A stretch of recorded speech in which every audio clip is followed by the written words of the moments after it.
Hello guys, तो कैसे हैं आप लोग। तो कल का जो वीडियो था वो उस पे था कि अगर आपको ऑफ कैंपस कॉलेज मिला है तो कैसे आपको रिग्रेट नहीं करना है और अपनी स्किल्स को एनहांस करना है। लेकिन आज का जो वीडियो है वो आप थंबनेल देखकर ही समझ गए होंगे कि वो इस बारे में होने वाला है कि अगर इस फर्स्ट कट ऑफ लिस्ट में आपको कोई कॉलेज नहीं अलॉट हुआ अनफॉर्चुनेटली, तो अब आपको नेक्स्ट स्टेप क्या लेना है।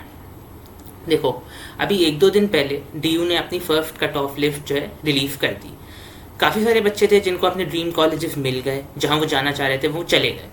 लेकिन लेकिन काफ़ी सारे बच्चे ऐसे भी हैं जो जाना तो चाह रहे थे टॉप नॉच कॉलेज में, जो ऑब्वियसली हर कोई जाना चाहता है, लेकिन मिल उन्हें कुछ नहीं पाया। ठीक है, मुझे पर काफ़ी मैं ऐसे लोगों को जानता हूँ जिन्हें इस वाली कट ऑफ लिस्ट में कोई भी कॉलेज नहीं मिला।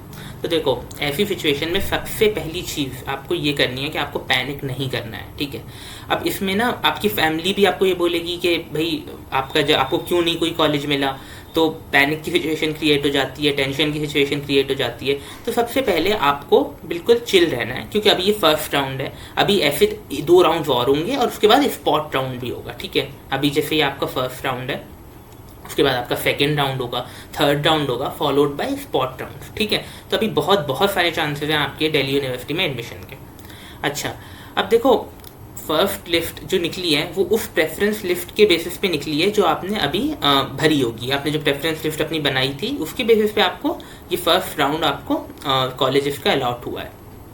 तो देखो, उसमें ज़्यादातर बच्चे क्या गलती करते हैं कि वो अपनी प्रेफरेंसेस को लिमिट करते हैं। ठीक है, मतलब वो सिर्फ टॉप कॉलेजेस या टॉप कोर्सेज को ही प्रेफर करते हैं, और बाकी देखो, आपको हमेशा प्रेफरेंस लिस्ट अपने स्कोर को ध्यान में रखते हुए बनानी चाहिए। अगर आपका स्कोर लो है तो आप कभी भी सिर्फ टॉप कॉलेजेस और टॉप कोर्सेज मत डालो। ठीक है, आप जो मतलब ऑफ कैंपस कॉलेजेस हैं उन्हें भी डालो, और जो बीए प्रोग्राम कोर्सेज हैं, जो थोड़े से मतलब लेस डिजायर्ड कोर्सेज हैं, आप सारे कोर्सेज को डालो। ठीक है, अपने प्रेफरेंसेस ज़्यादा से ज़्यादा ब्रॉड बनाओ। ठीक है, तो अभी जिन लोगों ने इस बार जिन लोगों को कॉलेज नहीं मिला फर्स्ट राउंड में, तो सबसे बड़ी गलती उनकी यही थी कि उन्होंने अपनी प्रेफरेंस लिस्ट में लिमिटेड कॉलेज और कोर्स कॉम्बिनेशन रखे। ठीक है, अब अगली बार जब आपका स्पॉट राउंड में आपको दोबारा से अपनी प्रेफरेंस लिस्ट बनाने का मौका मिलेगा, सिर्फ उन सीट्स पे जो वेकेंट होंगी, तब आपको ये गलती नहीं करनी है। ठीक है, तब आपको मैक्सिमम कॉलेजेस और मैक्सिमम कोर्सेज भरने हैं अगर आप दिल्ली यूनिवर्सिटी का पार्ट बनना चाहते हो तो। अच्छा, अब देखो, अभी तो कम से कम ये होता है कि जब आपके मार्क्स कम होते हैं, आपने इतनी कट ऑफ आपने मैच नहीं करी, तो वह ऐसी बात है कि भाई जो बच्चे टॉपर्स हैं, जिन्होंने बहुत अच्छा परफॉर्म किया है, तो वो टॉप कोर्सेज टॉप कॉलेज उन्हीं को मिल जाते हैं और सीट्स उनकी खत्म हो जाती हैं। टॉप कोर्सेज और टॉप कॉलेजेस की सीट्स आपकी फर्स्ट सेकेंड राउंड तक खत्म हो जाती है। ठीक है, अब जैसे नेक्स्ट राउंड होंगे उसमें आपकी कट ऑफ थोड़ी सी डाउन हो तो होगी, लेकिन जो आपके टॉप कोर्स और टॉप कॉलेजेस हैं, जैसे बीकॉम ऑनर्स हो गया, या इस टाइप के जो डिवाइड कोर्सेज होते हैं, वो भी टॉप नॉर्थ कैंपस कॉलेजेस में, लेके एफआरसीसी में या हिंदू कॉलेज में, तो वो सब आपके इस टाइम तक फिल हो गए होंगे। ठीक है, फर्स्ट या मैक्सिमम सेकेंड राउंड तक जो top courses top colleges fill हो जाते हैं। ठीक है, अब देखो, आपका फर्स्ट राउंड आ गया, अब लगभग 10 दिन के बाद, ठीक है, 10 दिन के बाद आपका सेकंड लिस्ट आ जाएगी, मतलब जो CSS सेकंड कॉलेज एलोकेशन होंगे वो आपके सामने आ जाएंगे, और ठीक उसके 10 दिन बाद आपका थर्ड राउंड होगा। ठीक है, तो ये 10 दिन का गैप आप मान के चलो। ठीक है, और जब इसके भी 10 दिन के बाद थर्ड राउंड के भी 10 दिन के बाद आपको स्पॉट राउंड देखने को मिलेंगे, जिसमें आपको दोबारा से अपनी प्रेफरेंस जो लिस्ट है वो बनानी पड़ेगी।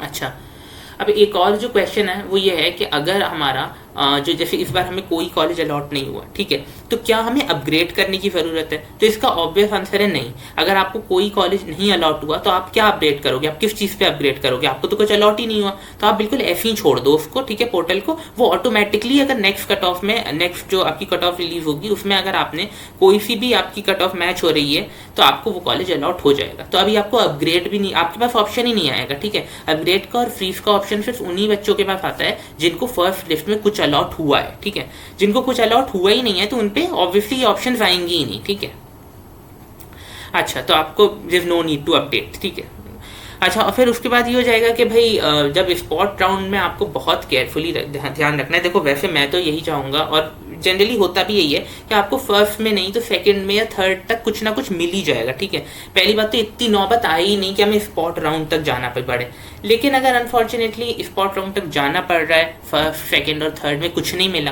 तो स्पॉट राउंड में अगर आप जाएंगे तो जैसे मैंने अभी पहले भी आपको बताया है कि आपको दोबारा से प्रेफरेंस लिस्ट बनानी पड़ेगी, और वो प्रेफरेंस लिस्ट आपको बहुत ब्रॉड बनानी है, ठीक है। अच्छा, अब वो प्रेफरेंस लिस्ट इस वाली प्रेफरेंस लिस्ट से अलग होगी जो अभी आपने बनाई, ठीक है। वो वाली जो प्रेफरेंस लिस्ट होगी वो सिर्फ उन कोर्स और कॉलेजेस उसमें होंगे जो वेकेंट हैं, जहाँ पर वैकेंसी है, ठीक है। तो वो ऑब्वियस बात है कि टॉप जो कॉलेजेस हैं और जो टॉप कोर्सेज हैं वो उसके अंदर नहीं होंगे। जो बचे हुए कोर्सेज हैं, जो बचे हुए कॉलेजेस हैं, बस उनकी उन प्रेफरेंसेस को ही आपको रीऑर्डर करना होगा, ठीक है। मतलब जो बचे हुए कोर्स और कॉलेज कॉम्बिनेशन हैं उनको ही आपको उनसे ही आपको अपनी प्रेफरेंस लिस्ट बनानी पड़ेगी, ठीक है। देखो, ऑफ कैंपस में हर साल बहुत सारी सीट्स बचती हैं, ठीक है। इवन जो थोड़े से मतलब प्रेस्टिजियस जो कोर्सेज हैं, जो अच्छे कोर्सेज हैं, जैसे आपके जो बीकॉम ऑनर्स हो गया, इंग्लिश ऑनर्स हो गया, हिस्ट्री, पॉल साइंस, सब में ऑफ कैंपस में बहुत सारी सीट्स बचती हैं, ठीक है। हर साल ऑफ कैंपस में बहुत सीट्स बचती हैं। साउथ कैंपस में भी बचती हैं, लेकिन थोड़ी बचती हैं, ज़्यादा नहीं बचती साउथ कैंपस में। नॉर्थ कैंपस में जो टॉप कोर्सेज हैं उनमें नहीं बचती, ठीक है, उनमें नहीं बचती। नॉर्थ कैंपस में भी बचती है, लेकिन वो उन कोर्सेज में बचती है जो ज़्यादा लोग करना नहीं चाहते या करते नहीं है। जैसे संस्कृत में बच जाएगी, उर्दू में बच जाएगी, ठीक है। लेकिन जो आपके मेन जो कोर्सेज होते हैं जो लोग डिज़ायर करते हैं करना, वो नॉर्थ कैंपस में जनरली आपको स्पॉट राउंड में नहीं मिलेगा।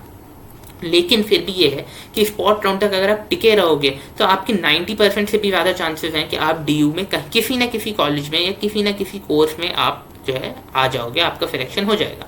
और अगर आपने थोड़ा सा वाइजली अपनी प्रेफरेंस लिस्ट बना ली तो हो सकता है चाहे एक ऑफ कैंपस कॉलेज में ही सही, आप किसी टॉप कोर्स में हो या अपनी पसंद के कोर्स में हो, है ना। तो इसके बहुत सारे चांसेस हैं, ठीक है। तो ये था आज के लिए। बस मैं एक बात कहना चाहूँगा कि आप अपनी फैमिली को ये बोलो कि अभी ये वाली जो लिस्ट आई थी वो मेरी उन प्रेफरेंस लिस्ट की बेस पे थी जो मैंने लिमिटेड कोर्स और कॉलेज कॉम्बिनेशन से बनाई थी, ठीक है। लेकिन अब उनको आप ऐसे बोलना अपनी फैमिली को कि आप परेशान मत हो। अब वाली जो मैं प्रेफरेंस लिस्ट बनाऊंगा वो मैं बहुत ब्रॉड बनाऊंगा। ब्रॉड मतलब मैं उसमें बहुत ज़्यादा कोर्सेज और बहुत ज़्यादा colleges including off campus colleges में एक बहुत ब्रॉड जो है प्रेफरेंस लिस्ट बनाऊंगा स्पॉट राउंड में। तो मुझे ज़रूर कोई ना कोई कॉलेज मिल जाएगा, ठीक है, और आपको 100% मिलेगा, ठीक है। आपके मार्क्स उतने हैं और स्पॉट राउंड तक कट ऑफ काफ़ी कम हो जाती है। बस मैं आपको यही सजेस्ट करूंगा कि अगर आपका स्कोर काफ़ी कम है तो आप थोड़ा सा कोर्स पे कॉम्प्रोमाइज़ कर लो, ठीक है। बहुत ज़्यादा टॉप कोर्सेज आप जो है मत टारगेट करो अगर आपको लग रहा है आपका स्कोर उतना नहीं है। लेकिन प्रेफरेंस लिस्ट में हमेशा आपको टॉप कोर्स को ऊपर रखना है, ठीक है। आप ये मत सोचना कि मेरा तो स्कोर ही उतना नहीं है तो मैं प्रेफरेंस लिस्ट पे जो है एक नॉट सो गुड कोर्स में ऊपर रख दूँ, नहीं।